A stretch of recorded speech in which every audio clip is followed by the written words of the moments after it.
Thank you. Susan? Chairman, you mentioned competency and credit base, that we could also speak to that issue. I would just quickly add that our previous governor, Governor Bush, had talked about in the K-12 arena the difference between seat time and the difference between an individualized education plan, such that if it takes Dean 2 weeks to get through Algebra 1 and it takes me 2 years to get through Algebra 1, so be it. That in fact we need to be able to differentiate that technology is allowing us to customize education now for the first time ever.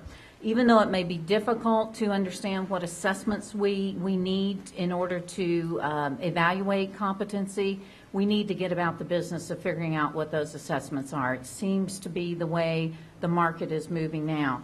I would quickly add again that we were told many years ago under Lieutenant Governor Jennings that common course numbering and articulation could not be done across our system in the state of Florida, and we wrung our hands about it for many years, and then we finally just got down to it and did it. And now again, we are a model within the U.S. on those issues. I would quickly add also that anything that we do needs to be based on economic need. We understand that it's very important to tie it to some of the gaps in the market that we have now. And I think that we need to get about having a robust program of high quality and, again, address the economic needs within the state. I think also that when we look at the four models that were laid out for us by Parthenon, number one is really the status quo. Number 4 looks like we're going to have some lost opportunity costs, and that it's going to take a while to set this up. 3 to 4 to 5 years, I believe, was the quote on that. I think probably the most efficient and effective model is a blend of 2 and 3, as you kind of noted, Dean. I think that with the collaboration that we have now among the state university system as well as our Florida college system, again, common course numbering throughout, articulation throughout, we have the capacity to actually collaborate. I do think that if we don't have someone in charge of it, it falls to all of us and therefore to none of us.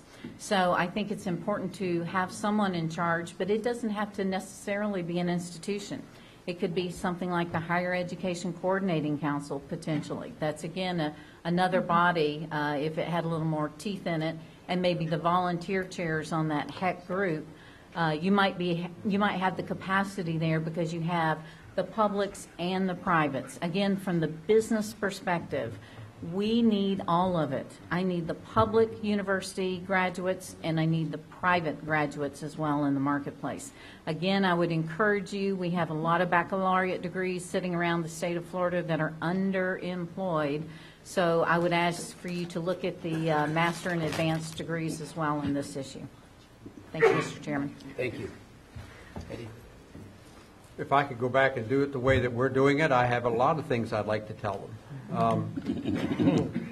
In fact, I have, and gotten answers. The key here that I see is leverage, and leverage the assets that you have within the state. And that looks at number 2 from the group. The second thing is view the market and say, as we discussed a little earlier, the marketplace has already reinvented some wheels, and some of those wheels are really good. There's no sense in going all the way back to the drawing board or bringing up something that you say that this is exactly what we need. Well, in the days of customization now, you can customize almost anything to meet your needs. And the third thing I would say is somehow developing some kind of brand from the concept of those two. By taking saying, these are my assets, this is what we have, this is how we're putting it together, this is the platform that we're looking at, the way to do it, and then put the brand together to make it stand out. As you know, advertising is the key to bringing out something new, and if you've got a great story to tell from leveraging all the assets and the good names that the state of Florida has in higher education, then you're well on the way to being successful. Thank you. Randy? Mr. Chairman, thank you again for including the Florida college system in this discussion. As I sat here, I kind of aged myself. Dr. Glover talked about, this is not a new issue. I am a proud graduate of the University of Florida with an undergraduate degree from there, and I took a correspondence course, and I could not get into the 8 a.m. Dave Dinslow economics course, so I had to go to the library and watch it on a beta back in those days, and you're probably still broadcasting them. Well, broadcasting, yes, but not on beta. Yeah,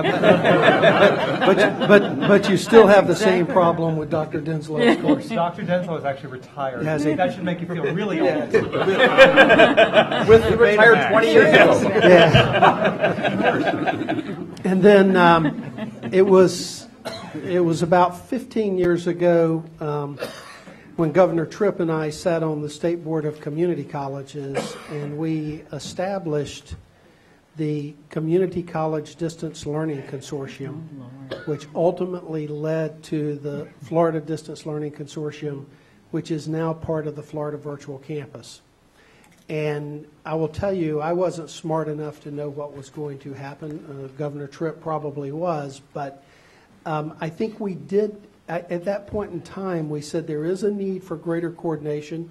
There's a need for a course catalog. There's a need for everyone to know what is out there and to share services.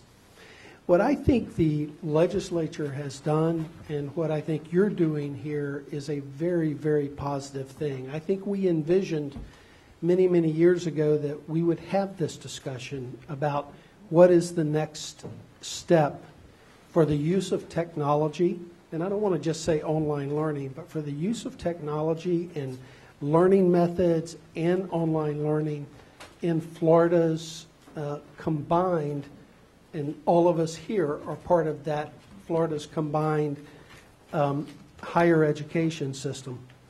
And then finally on the aging myself part, Governor Colson, I took my wife out for her birthday dinner the other night, and her phone rang, and it was my daughter's online teacher letting her know that my daughter was doing very well in her class.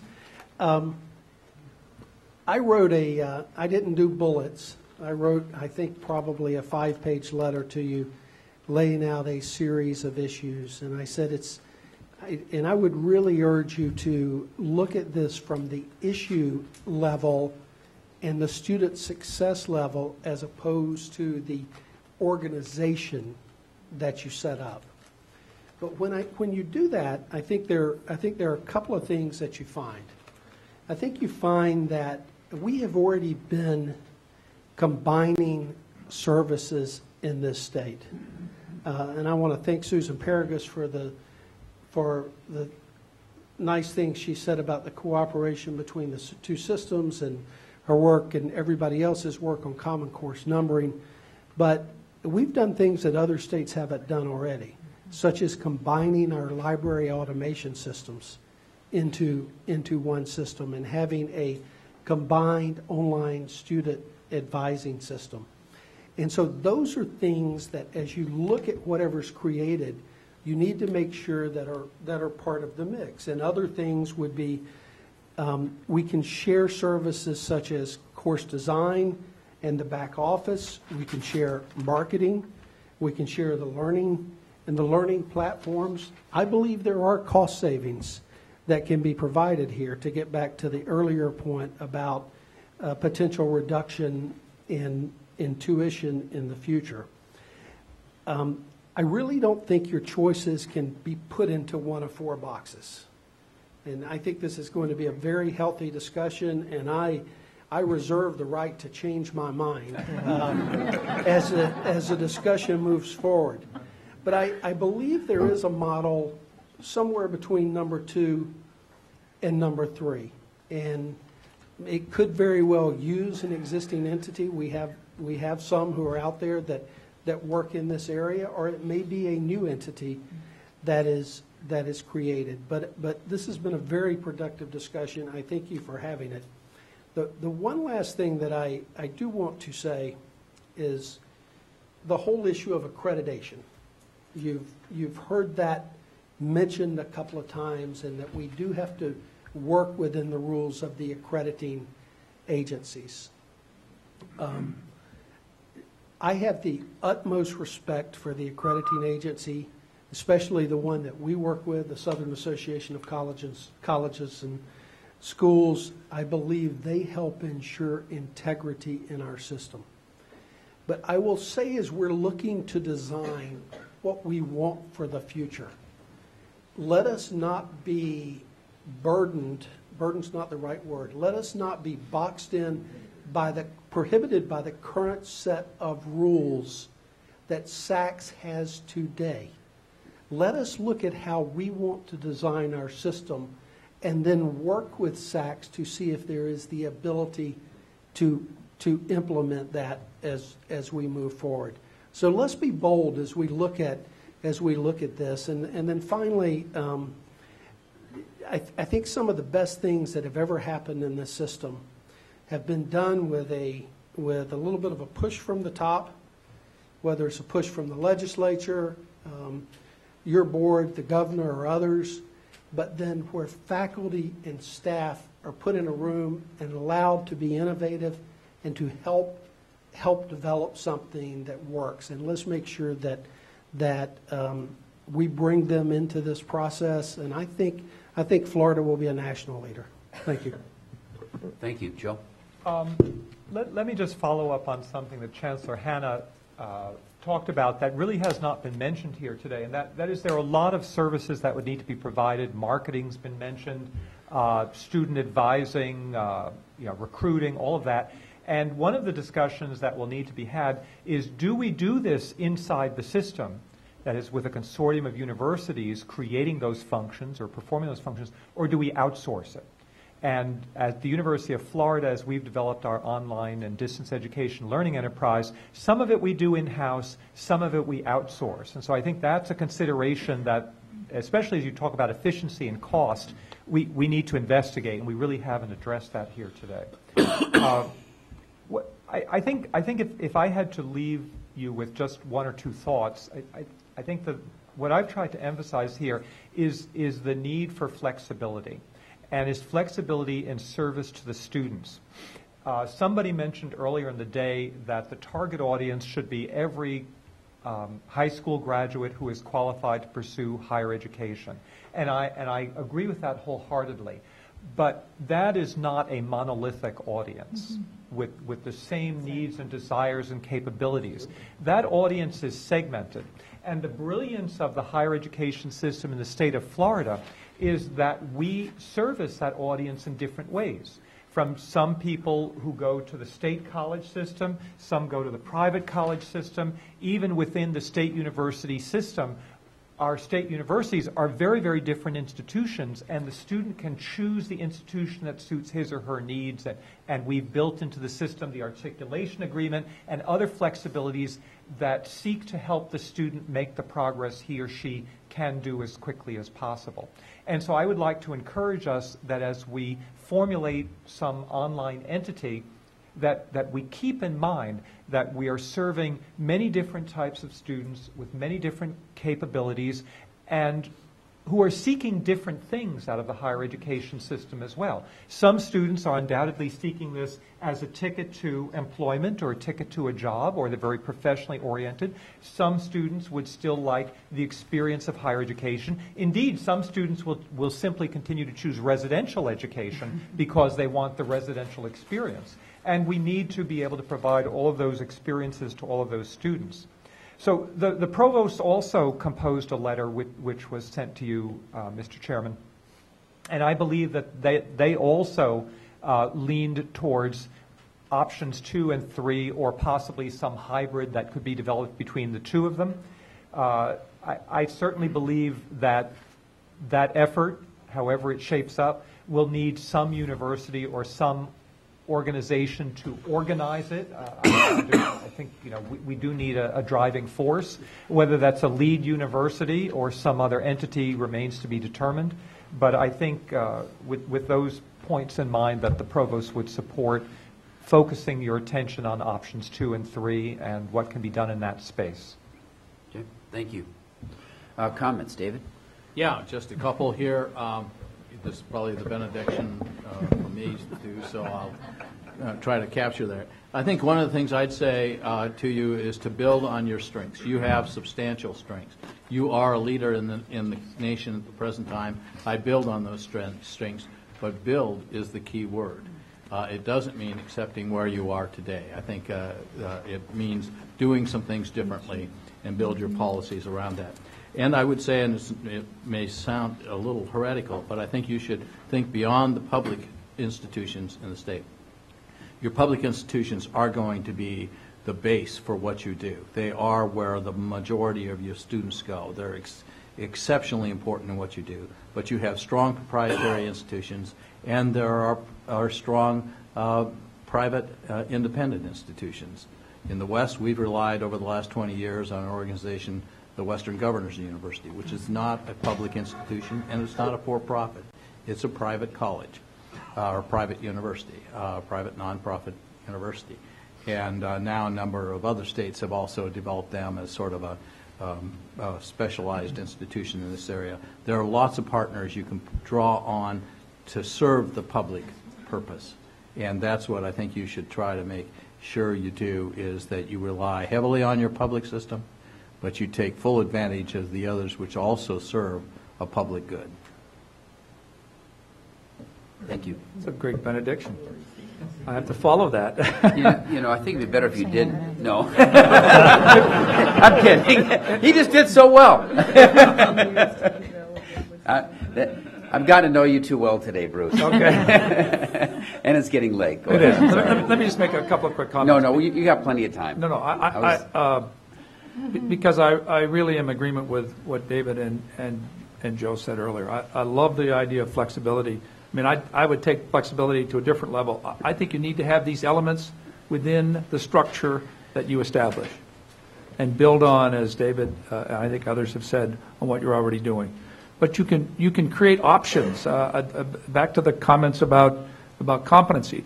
Someone needs to be involved with competency-based education. I'm not convinced that everyone needs to be involved with it. There should be options, just as there are options on where you can pursue a particular program of study at the undergraduate or graduate level, and with respect to formats as well. So I think that flexibility is key. But I think it needs to be in there.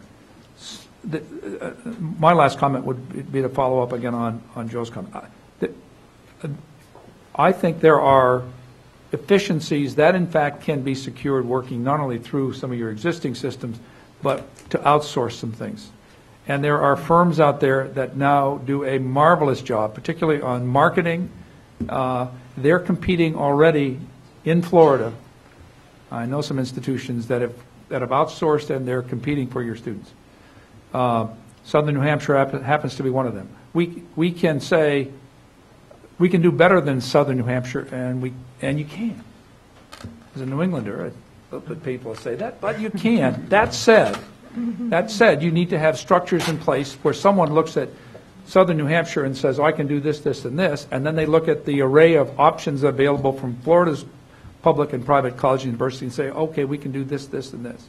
It's going to be. It will come down to your ability to provide the same comparative analysis, if you will, for those students to make those decisions. And I think if you get to that point, you'll win. So I applaud the flexibility and think that you just build on your existing strengths and pull your institutions together, and you'll be in good shape. Thank you. Yep. Yes. Could I just add one additional thing? We had a meeting of the State Board of Education last week, and I had a discussion with the State Board about this issue, and that I would be here today working with you on this issue. They are appreciative of, number one, the long-standing working relationship between the systems, and look forward to continuing to work with you in a collaborative manner as we move forward. Okay, thank you. Comments from the other governors, questions to the panel? This one. Sure. First, thank you. Very informative, very helpful as far as putting our thoughts into perspective. I did have one question, and I was going to bring it up during our comment period, but I'd love to get each of your insights. if you've been around the board, you know that we do have a very intense focus on our STEM degrees. We've heard today that STEM is much more difficult under these circumstances than traditional, perhaps liberal arts degrees. A, is that true? But B, as we are trying to weigh resources and resource allocation, where would the priorities fall in? Would an investment of a substantial nature in this distance learning technology process system, whatever we wind up with, would it hinder STEM? If you were in our shoes, would you focus more on developing STEM before focusing on these issues? Can we do them at the same time without harming each other? Just what are your thoughts on how the interplay between the competition of resources and the drive for STEM, at least from this board, how does that interplay look to you? Again, Tico, from the business perspective, we're looking at the unmet need in the marketplace. So it will evolve over time. If STEM is the gap now, for instance, maybe it's liberal arts majors 10 years from now. Again, one of the things the Council of 100 has advocated for strongly is to make sure that we do not ignore liberal arts majors, that in fact many of my CEOs are liberal arts majors. I think most of us are too. I think you are as well. We need both in the marketplace, but I would hasten to add that Susan Story years ago laid out a thought, and that was, again, that it should be focused on where the gaps in the market are and where you project the gaps are going to be based on current. So it may be STEM now, it may be something that we don't even know what to call it now, that will evolve in 10 years. So again, I think that you have to do a little of both, but I would narrow it based on the economy and based on our resources on what the gap in the market is. Again, from the business perspective, we're very focused on trying to match the talent with the need in the marketplace. Randy, you look like you're ready. I would agree. I will say to you that part of this discussion has been, and part of the report has been helpful to me, for me to be able to work with our presidents to make sure there's even greater alignment in the online area. I think you have to do both. I will tell you that a particular emphasis in our system in the bachelor degree area, in the online area, is in nursing, is in organizational management, is in IT. And areas that match up very nicely with state needs, and I think you have to do both. Yes, Bruce? Just a quick I agree. I think you need to be paralleling both of these initiatives. They're very important. Secondly, the Sloan Consortium is involved with a Hewlett-Packard global project on STEM called the Multiversity. And I'd be more than happy to share information about that. So there's a sensitivity to the need, in fact, to provide more access to STEM-related materials and coursework in an online environment. Not an easy task. I know that was said earlier. A final comment that I would make is I'm struck by several early MOOC courses have focused on many in engineering and in the sciences, and so I think there's some real interest, if you will, on the part of institutions to try to move online some of the STEM-related discipline areas, and that's probably something that needs to be looked at and evaluated as we move forward. Joe? I think it's going to take a while for the online education movement to completely grasp STEM because it is difficult, and at the risk of touching on a delicate subject with the board, let me recall a discussion we had some time ago where UF is offering a degree program in microbiology, which we can do entirely online, with the exception of two with the exception of two laboratory courses, which must be done on site somewhere. So I think that the board also needs to consider its policies, and if you would like to encourage online STEM degrees, recognize that a small percentage of the degree will have to be conducted in a laboratory on site somewhere around the state. and that's going to affect the geographical distribution of programs, which has been a subject of some concern to the board. Currently, that's the only way I know of to do some of these STEM degrees online. Ed? I would add that knowing the ICUF system, about 3/4 of the degrees we produce are in 4 areas, general areas, and STEM-related, and allied health-related, business, or in education. So there's already a market response. I'm sounding increasingly today like the market guy here, but there is a responsiveness to the market in higher education. Costs to the program are going to be different based on the type of program that you offer. There's just no question about it. But you can offer certain kinds of STEM degrees, to Susan's point, of particularly shortages in Florida in IT related areas. There are ways you can provide that in online education, which may be a focus.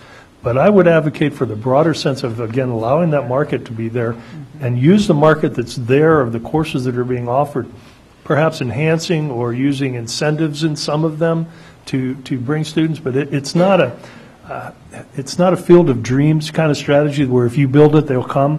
I mean, we've got to start with STEM all the way back in the middle schools and high schools to get students interested. We have STEM capacity, and face-to-face STEM capacity in Florida, but seats aren't always filled. We fill them often with foreign students. So it's a blend of all of that. But don't ignore, as Susan said, don't ignore the liberal arts aspect of this too, because that's absolutely critical, and the market will drive that as well. Thank you. I just felt like someone needed to channel Maury Husseini today. Chico, when I was on the board of the Fish and Wildlife Commission, we hired an intern who came to work in fisheries management, and I was mentioning to Nick Wiley that I was involved in online education. He said, remember this kid that we had hired? He has gone back to school at FAU online for some advanced degree in fisheries management that apparently you have here, or something. But anyways, he's here. But he's doing it online. His master's degree. At least he says he is. I want to take that class. Yeah. It is a real science. You know, other questions? Comments? Anybody? It's real. No. Yeah, but I'll let board members go first. Let me just ask a question to Susan. On the competitive nature, as well as looking at the MOOCs, we've dabbled a little bit in that discussion today. What is employer attitudes towards things? What is employer? Attitude, acceptance levels. Again, it's as Joe describes, it's so new. I'm not certain that even all of my members are aware of this. We've heard it anecdotally. I think the question for us, again, is back to the quality issue. That is really the key, because again, just graduating people doesn't really do anything for our economy. It's the quality and the direct connect with what the needs are in the marketplace. So I know that we're very much open to it. I think back to Governor Tripp's point, if I can get Michael Porter or Condi Rice from Stanford to teach an online class, there's an inherent value to that. All of the knowledge and the key contacts that they bring to that. I think it's critical, though, that we understand what Joe pointed out. We do not have the assessments now to make that determination, but we must get about the business of figuring out what those assessments are, put the first tranche out there, and modify as we go and get smarter, hopefully, as we do it. But we're very open to it. Just as Chairman Rood pointed out, there's a lot of interest with some of our retired population also taking some of these MOOC classes. The very next question is what Chairman Rood said: do I get credit for it? And if so, where and how? Okay, governors, what we are going to spend the rest of the day doing is trying to bring all this in for a landing and give staff direction on what we want them to bring back to us in January, so that we can have another follow-up discussion and take those recommendations to the full board. So why don't we, I guess at this point, just open up for thoughts on what do you like as far as the proposals, what blend, what ideas, or if you have any other suggestions on next step. Could I Sure. kind of kick this off? Sure. unusually quiet today, aren't I? Oh, You're very, also You very, got very brief laryngitis? is what's really impressive. I've read all the documentation. I think the Parthenon Group did an outstanding job with their proposal, and I think it was outstanding because they threw a very wide net over those that they interviewed and worked with, not only within Florida but around the country, in helping to put this thing together. So I thank them. Our out-of-state presenters today, I think, brought a great deal to the table. The inclusiveness of the panel was not an accident. I think there's a tremendous commitment here that this thing be cross-strata, that this is not a state university system initiative. That flies totally in the face of what online education is all about. I'm not an expert, but a consistent believer that technology should provide options, not decrease the number of options that people have available to them. And that's why I think Ed's recurring theme here is that we do need to be somewhat careful that we don't end up constricting and constraining to the consumer what's available to them by recognizing a couple of things. One, we are fortunate. We have a massive amount of online work, both public and private, that is being done today. But I also agree, not good enough. As good as it is, if we simply sat back and said that'll take care of us for now, it may for a period of time, but as fast as this is all moving, it would be a brief period of time, and we'd be behind the curve. On the other end of the spectrum, there is no apparent perfect model that exists in the United States. So as old as this concept is, and that's been stated on several occasions today, it's still a baby in many ways in terms of where it needs to go and how we adapt it to get it there. So that brings us back to the center, which is usually where we end up on many of these important issues. How does Florida take the good work that it's done, and how does Florida become a national leader in where it goes, and do it with a recognition that you can pull from a salad bar approach what's going on nationally with best practice.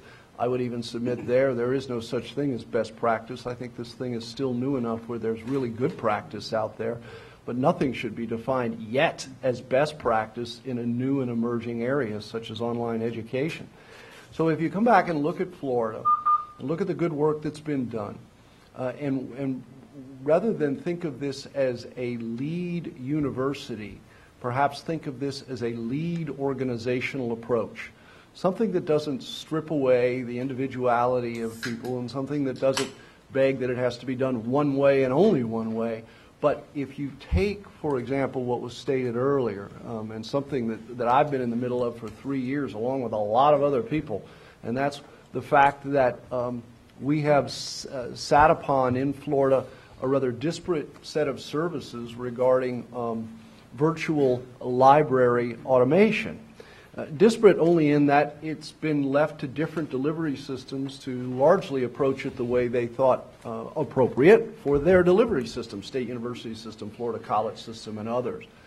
And as Randy mentioned, sometimes change is thrust upon you with the nudging of the Florida legislature and a lot of other folks. We have finally done the right thing. We got together those smart people that folks talked about in a room, and we said, if you could organize library automation and make it more cross-pollinating and less siloed, what would it look like? And this group, over a year or better period of time, and it was a very gutsy thing to do, came back with a report that said, if you organize it this way, if you create a board of directors, if you bring together and make it an inclusive approach to this initiative, if you look at perhaps an executive director, and if all things began to flow through this organized approach, you could better tie together all the library automation issues that you need to deal with in Florida for its future. To the point where it has impressed virtually, to my knowledge, most or all of the people who've seen it. Certainly the legislature has been impressed with this approach. I think we who had the delivery systems have been impressed with this approach. And while it doesn't claim to be the cure for the common cold, it is a better way to build the mousetrap of library automation for the future. It's less duplicative. It is more efficient. It provides for greater opportunity, I think, for excellence in this market, and it provides a totally inculcated system of support services for the people who need it. It's client-based. It provides services to faculty, it provides services to students, but then all the support services that those folks will need to navigate a virtual library automation system. It may not totally crosswalk in perfect manner, but if that approach worked for us, I think in the world of virtual library automation, where people said, many, like when we talked, Susan, about the Common Course numbering, and people said, can't do it, never do it, too different. Son of a gun, we've done it. Common Course numbering. We're about to do it with library automation. I think when people talk about the hybrids within this plan, and then I'll stop, I think the hybrid ought to be to look at how we do bring a lot of smarter people together and not dictate, but organize this system and create something that is unique to Florida. I will end here by saying there's been a lot of discussion lately about Florida's contributions. Some people forget that Florida is a peninsula. It ain't an island. And while it is great to think that we serve all things Florida, the world of education also has a responsibility to serve all things nation and all things world at the end of the day. And I think if we can build this thing this way, in terms of what the world can bring to what we do in online education, but also what Florida can bring to the world in online education, we will capture Florida, but we will also throw that net in a much larger fashion of efficiency over time. So I think we're headed in the right direction, Mr. Chairman, and I will be happy to hear what folks would like to say on this and where you want us to go to try to bring this thing in for a landing over time. Thank you. Dean? I tend to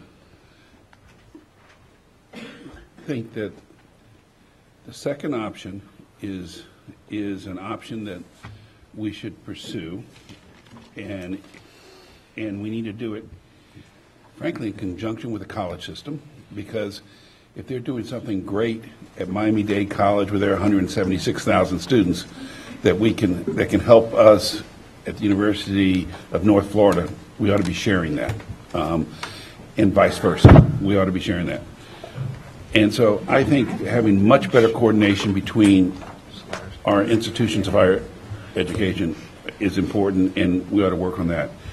I kind of am intrigued by doing something with a lead university or a partnership of lead universities and colleges that, and maybe not for profits or for profits as part of that partnership, that focuses on a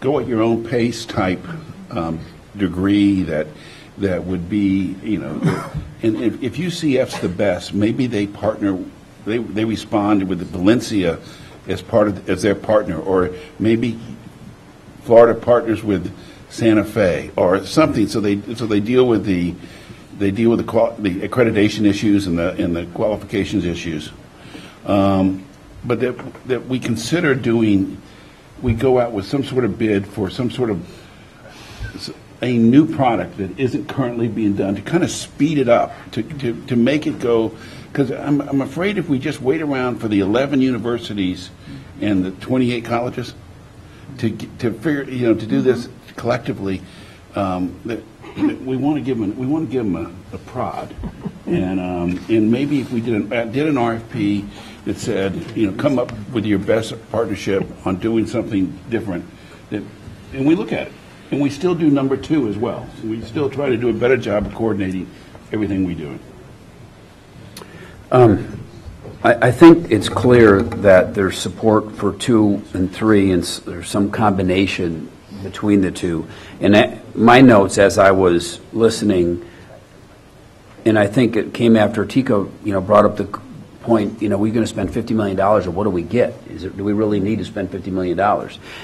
And I don't know the answer to that, but I do feel that there are some problems. And the problems that I've identified, we really don't know how well we're doing in online education. We need to figure out how we track it, how we measure it. And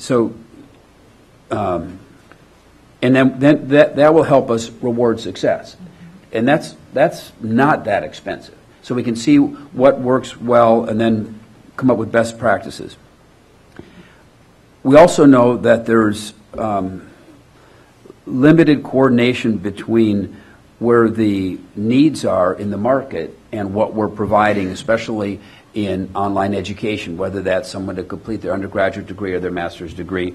And like my person I know who's getting his How to Catch a Fish master's, he's meeting that need, and you all are providing it. On scholarship? Yeah. No, the state does not pay. I also found out there's a program. But anyways, That may be. as governors, do we get that same program? Okay. And then also I think there's a problem on access. And I look at it, if I was interested in online education and I go into the Florida system, I couldn't get through it just for continuing education or just to learn. Whereas these other markets or these other Institution. sites, what are they called? That Moots or something have done a better job at that. And again, it's a little bit different. And then also there may be a problem on cost because of duplication. But I'm not sure of that. But it sure seems like if we have 7 or 8 online programs all being developed with the same infrastructure being spent. I'm not sure if that's the issue. I'm not sure if that's being done. But if it was being done, that would be something that we'd probably want to have a good discussion on. Is that the best way to use limited resources? So anyways, I see some problems out there, some things that we can work on. Then the question becomes, who becomes the lead in addressing this? And obviously, I don't believe that big government or big board of governors should come and dictate. I think it can be done much better because we have done a great job in Florida in this area, and we clearly don't want to stifle that. I don't think any of us want to do that. We want to be the vehicle that's going to create the discussion or create the right environment for the discussion and to raise the level. And maybe it's putting out an RFP for a lead institution. Maybe it's another organization. Or but clearly something or some entity or some group collaboration needs to drive addressing these issues. And what other issues become, rise to the top? So that's kind of what I'm thinking about. And let me just, before I conclude, Joe, the other thing I think this group or entity or whatever could do would be a cohesive marketing program in the state. I would love to see, some campaign around the state with selected billboards, finish your degree or do this or advance or, and go to this site where you can learn about online education available in all Florida institutions. Something like that, so we capture these people and they don't go to New Hampshire or wherever they were going. And then that organization, I think I've kind of said this, would share best practices on what is working the best and have data out there. When we look at data, that will enable us to say, maybe we really ought to put hybrid as the #1 priority if that gives us the #1 success. And pure online really doesn't need to be as much of a state priority. But the data will tell us that. We don't know what it is. So those are kind of my ideas on the direction that I think we ought to be going. And Joe was looking anxious to address that. No, I wasn't looking anxious. Or eager. You're looking eager. I did want to add one thing, and that is, as you formulate the RFP, if indeed that's where you're going, I think there are some elements that are still missing that we would need to have in the RFP. For example, I don't think anyone can competently respond to it until we understand the funding model, because that's going to be critical in a university's decision whether or not they want to engage in responding and how they would respond. So there are a couple of pieces, I think, that as the staff considers this, they need to provide clarity on. Mm-hmm. Yep. 2 thoughts. First, I heard Susan loud and clear when she made the point, not once but twice, that we don't have sufficient research an understanding of our data and our metrics and our successes and our failures to move forward. Now, I know the provost from UCF is wandering about in here. I saw him earlier. Tony, are you still here? Yeah. And maybe, and I know that UCF has got an inordinate amount of research, but I would like, before we ask our staff to, in the next 4 weeks, including Christmas, come back with a deliverable in January. I said that for you guys. That we try to get our arms around some of the data that UCF may be able to provide so that we at least ask the right questions in the RFP. I think I think looking to the RFP responders to answer some of these questions for us is maybe asking a lot. And I think that maybe working with Tony and some of the folks over at UCF, at least with their history and track record, we can narrow that scope a little bit. So I probably would like to ask you, Mr. Chair, if we could get staff to sit down. And I know they've talked to them before and worked with them in the past, but I think we could narrow our field of questioning a bit and get some of the answers, or at least some guidance on some of the answers that Susan's got, or questions Susan's got, and we all have, before we tell staff to prepare an RFP for our next board meeting. Yeah, good idea. Commissioner Perez, or Governor Perez, I would just also add, in talking with Parthenon in the back briefly, I believe they do have data on the bricks and mortar versus online. I don't want to speak for them, but we thought we might have some data. I would encourage them to bring it forward as well if that's of value. Good, thank you. Yeah, yes, Pat. I just want to make another comment because the number 4 seems to be the answer from my point of view. You want to put 2 and 3 together.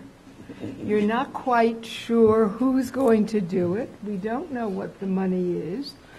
Are we going to open it up to private university settings and public, for-profit, non-profit? How about high school kids who want to do better or want to accelerate before they get into the college system? I recently was in New York at something where I heard about a university system which I knew nothing about in Israel. It's called Open University. It's been in business 45 years. It's incredible. What it tells you is that young people who have to go to war, as you know, have to go to war, have to join the Army, Navy, whatever, for 2 years have to put things on hold, but yet they can take courses. There are certain ethnic groups, the Bedouins and so forth, they can't come to certain places because their culture doesn't allow it, or men and women together or whatever. The point is that these are young people, old people, retired people, who are all taking classes, improving education, their personal education, finishing and going to Stanford, then going back to Israel, going to Yale, then going back. So my feeling is that even though I know we have a lot of good programs and I think that we're not quite sure about where we're going, I don't think that right now we should eliminate something that's where we can think out of the box and think about something totally different, incorporating the best of what we do have. And if there are great courses that are offered all over our country, what's wrong with buying into them? I don't know. I think that we heard a lot from everybody here, and I think this was one of the best discussions. I want to say, John, you did a good job of putting it together, or whomever put it together. I'm the vice chairman, but I didn't put it together. You inspired I didn't us, Pat. put it together. You know, my background happens to be education, so I am thinking sort of like, maybe we should step back and think about something that we all want for everyone. We've got to upgrade the quality of education from kindergarten on. It's not just who's going to get the degree. And originally, this all came about, if you recall, about a year and a half ago, 2 years ago, when we said, what about those who have like 38 credits, but they want more? Or they have almost their degree, but they want more. Or they have finished and now they need a few prep courses to get into the law school, or something like that. So we've been talking about mainly for those people who wanted to finish their degree. That's how, Susan, we all sat there 2 years ago and decided to talk about it. And then Mr. Weatherford came down and he talked to us, and we got all excited, but we don't know how much money anybody's giving us, and we don't know any private industry that's supporting it. So though I'm going to go along with what you like, combining 2 and 3, I also want to just put a little bit in there that maybe we develop a group who can sit and think over the next couple of months, so we're not rushing just into that aspect. I don't think there was that burden that we had to do it right now. I don't think the legislators said we have X number of dollars and it has to be done right now. So I'm not saying that our staff shouldn't come up with something for our next meeting in January, whether it be in the arts or STEM or whatever, but maybe we also ought to think about the fourth objective that you talked about, which was to develop something out of the box, something new that you could help us with. And those are my comments. I will go along with whatever you all say, but I think we need a little group that's going to think out of the box too. I think we have option number 4 on the Table. On the table, yep. Yep. Any other thoughts? With due respect to Governor Frost, I oppose the idea of option 4. In fact, I also oppose the idea of outsourcing. You're not opposed to Governor Frost. No. Absolutely not. It's the option 4 that I was. Just want to get that on the record. He won't have to be on that team. So I think we need him on the team. The idea was the outsourcing word. I think Provost Glover used that earlier. As long as we're looking at outsourcing services, I think we'll be okay with it, but the faculty in the SUS institutions would not like to have ownership of courses that are not developed by the faculty. No, absolutely. By accreditation, you may not outsource any academic content whatsoever. Right. So, no, we would not do that. And to answer your question, I would rather have people look forward to taking courses from the University of Florida as opposed to having to go, or UCF or some other place, as opposed to having to look up to Stanford or Yale. I understand that there is a branding issue there, but we need to develop our own brand, and that should be our own goal. Joe, could you share with everyone, and I can't remember how long ago we had this debate on the online courses that you went into a partnership with another entity and they developed it and then you offered it with your professors? They did what. Here's typically what happens. Some department comes to us and said we would like to put this degree program online. We do a market analysis of it, and one of the questions that we ask is, how do you actually want to develop and deliver the course? That is, there has to be a certain amount of instructional design so that the course meets professional standards when it's put online.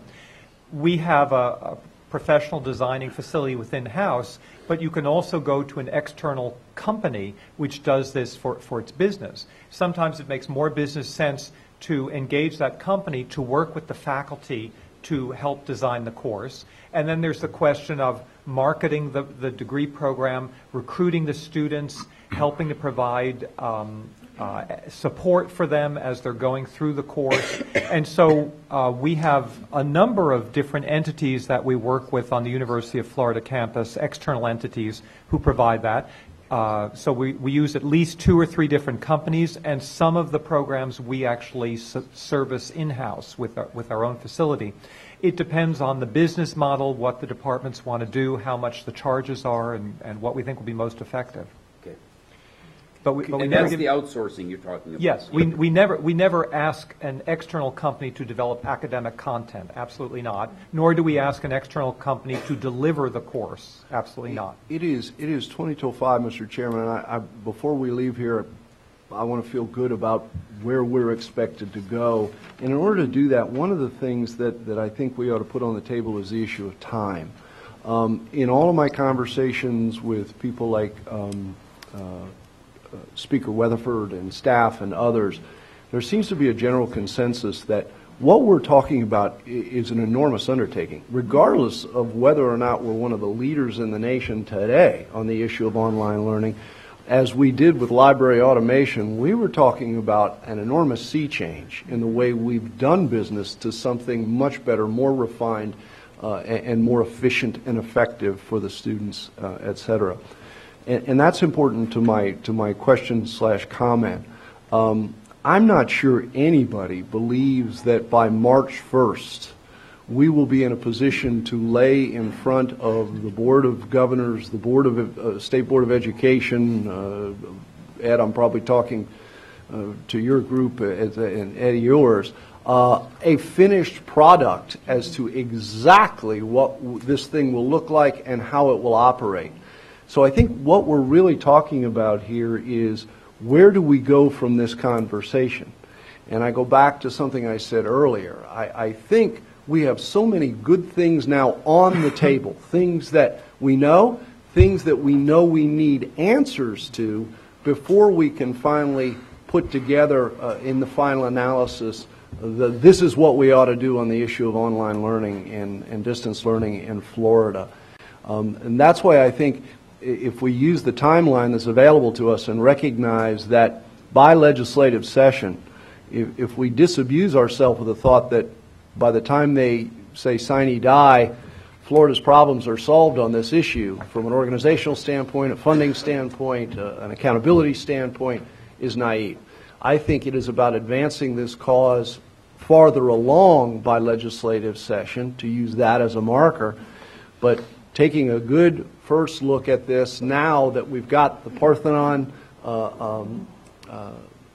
review. We've had this great dialogue. I think the chairman wants to have another great dialogue sometime in the month of January to continue these conversations.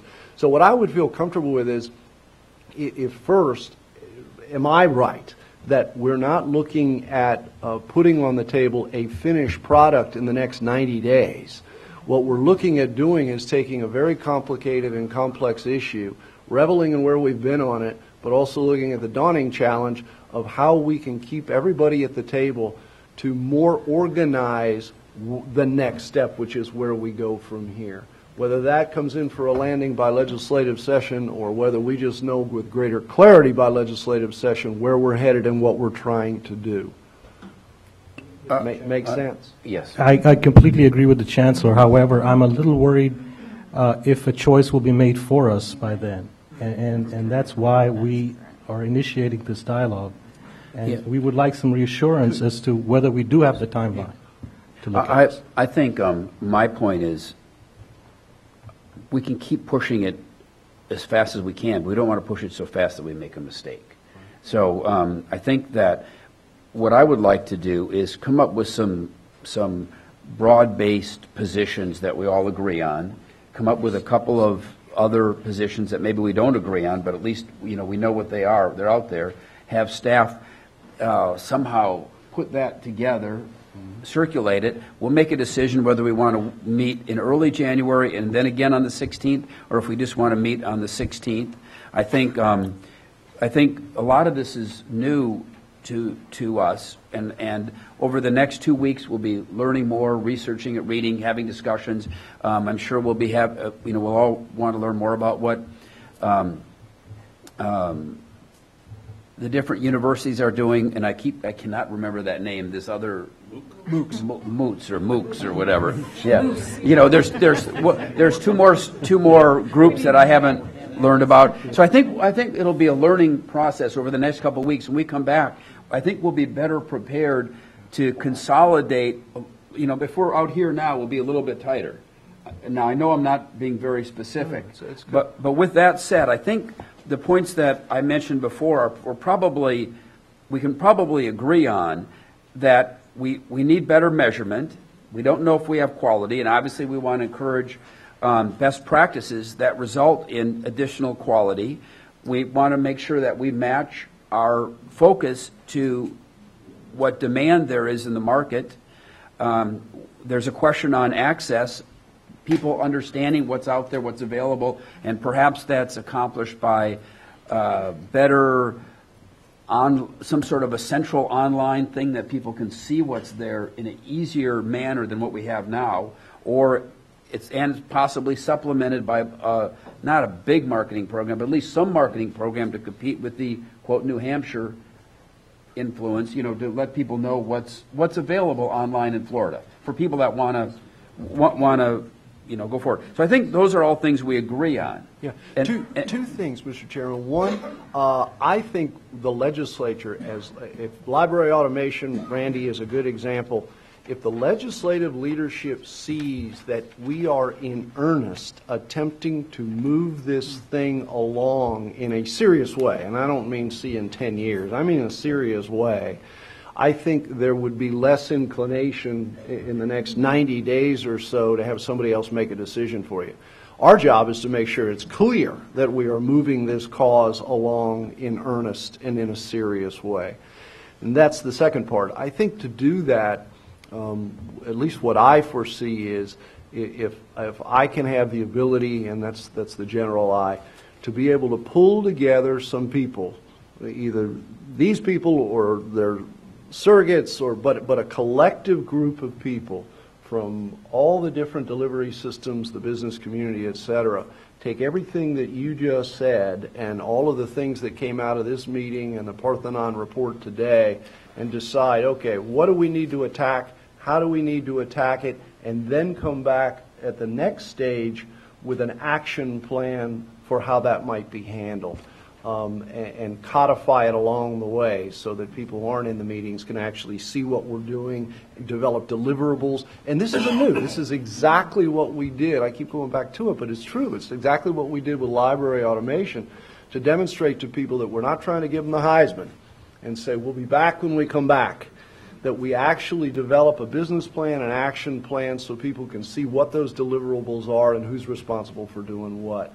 And so I would see us perhaps between now and the Board of Governors meeting in the third week of January, continuing this conversation, but over the course of the next weeks, being able to put more meat on the bone of what I've just talked about with actual outline form and business plan form. With and the then deadline. coming back. That With the sounds good. deadline. With a deadline. With the deadline. I would also add a couple other things, though, that I think we all agree that we have, as a state, been successful in this area. And we don't want to stifle that innovation and that success and what people have done. Kick that to the curb. But we also all agree that, like so many things, even though you're successful, there's room to raise the bar further. So kind of with those broad parameters, I would agree that try to get us all corralled. And then if you think there's an opportunity for early January meeting in Tallahassee, we could do that. Or if you would rather wait and make sure we have plenty of time before the 16th or around the meeting of the 16th for this group to get together, because I think there's still... As chairman of the group, we'll work with you on what we do now. Because I think this dialogue is important with all of us. I mean, and I'm assuming you all agree, because you're not saying we don't want to meet again. We meet all the time. Yeah. But I think that, because we're going to come up with ideas, and I think part of what you do is provide the feedback to make sure we're not going the wrong direction and that we can all work together, because I really do believe, and what I've learned out of this is the success that we've had is because of the individual institutions driving the process, not because we're telling you what to do. You're driving it. Now I think we can all work together and do a little bit better at it, coordinate, whatever, facilitate, promote. But I don't want to stifle that. I don't think any of us want to stifle that drive and that initiative that we see taking place in Florida. Okay? Hey, last takeaway Before we get out of here. Yours on the agenda also. Don't forget about Pat's. We got two main choices, a 2/3 hybrid or a number 4. Or a number 4. Or in addition. And please believe me, in all of my conversations, I'm not attempting to kick the word lead to the curb. It's just a matter of what lead looks like, and is it multiple leads? Is it how's this thing organized? But before we get out of here, I would be remiss. I'm not trying to close conversation, but Nancy's name came up earlier, and I'm sure on Jan Ignash's part, she would agree with me. I can't thank Nancy enough. Nancy was instrumental, along with Randy and his good people, on the issue of the library automation piece. And that's why everything we're talking about, we have a predicate for this. We've already demonstrated, I think, there that we have the capacity to get together across strata and be able to figure these things out. But I want to say thank you to Nancy, too, for all the hard work she's done on all of this. Okay, with that, I think we're adjourned early.